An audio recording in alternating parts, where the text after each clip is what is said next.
ng mga abogado ng pamilya Baterbonia sa DOJ na maglabas ng Immigration Lookout Bulletin Order or ILBO laban kay Ateneo Blue Eagles coach Tab Baldwin.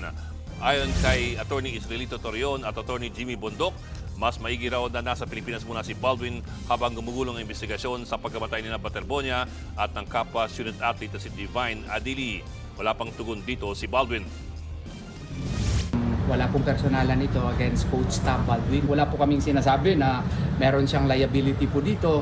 Para lamang po magtuloy-tuloy po yung investigasyon, magre-request kami sa Department of Justice na may Immigration Lookout Bulletin Order muna sa kanya. Sa ngayon, may magkahiwalay ng investigasyon ang CIDG, NBI at maging ang Philippine Sports Commission. Hihilingin daw ni Torion at Bondok na mag-inhibit ang ilang miyembro ng PSC Investigating Panel na may koneksyon sa Ateneo.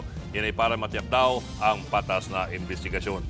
Mga kapatid, Ed Lingaw po, maging maalam at may pakialam sa mga napapanahong balita sa ating bansa.